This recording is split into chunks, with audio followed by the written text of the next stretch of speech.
निकालाची प्रत माझ्यासोबत आहे आणि निकालामध्ये कोर्टानं मला निर्दोष मुक्त केलेला आहे आणि जप्त केलेला मुद्देमाल बाकी मोबाईल जे आहे तो नष्ट करण्याचे आदेश कोर्टानं त्याच वेळी दिलेले आहे.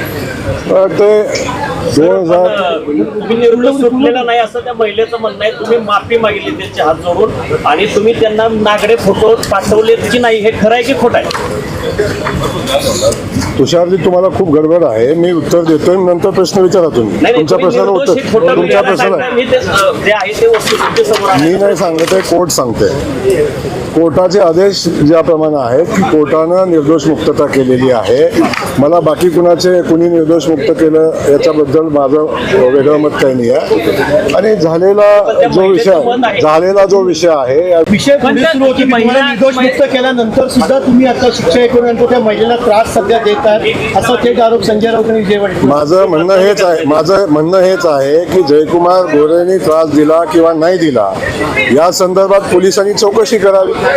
या संदर्भात जयकुमार गोरेनं काय केलं या संदर्भात चौकशी करावी. चौकशी करून जो कोण दोषी आहे, मी असेल तर माझ्यावर आणि कोण असेल तर त्याच्यावर, आणि जे काही खोटे उभांड रचतायत, जे खोटे या भानगडी करतायत त्यांच्यावर जे करतायत त्यांच्यावर कारवाई करणं अपेक्षित आहे. कारवाई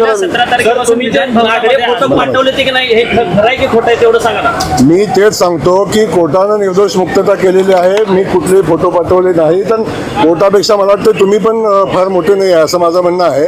त्यामुळे माझं म्हणणं एवढंच आहे. ऑर्डर वाचले, त्याच्यात लिहिलंय ते स्पष्ट लिहिलं. तुम्ही कुठल्या अवस्थेत फोटो पाठवले ते सगळं वर्णन आहे कोर्टाच्या याच्यामध्ये. जर दुसऱ्या एका केसमध्ये सर्वोच्च न्यायालयाने तुम्ही ज्या ट्रस्टचे अध्यक्ष आहात त्या मायने ट्रस्ट, ते ट्रस्ट आणि कर्नाटकचे ट्रस्ट, तुमच्या दोघांवर त्यांनी म्हटले की जनावरांवर भुकणारा कुत्रा असा तुमचा उल्लेख सर्वोच्च न्यायालयाने म्हटले, मी नाही बोलत.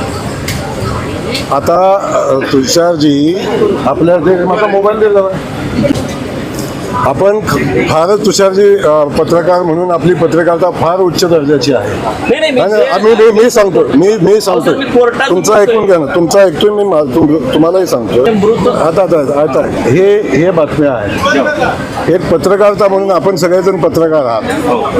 एक पत्रकार माझ्या विरोधात गेल्या 6 महिन्यापासून 7-8 महिन्यापासून 1.5 वर्षापासून एक पत्रकार माझ्यावर सातत्यानं माझ्यावर एकतर्फी बातम्या लावतो. 85 बातमी आजची. आज जे आपण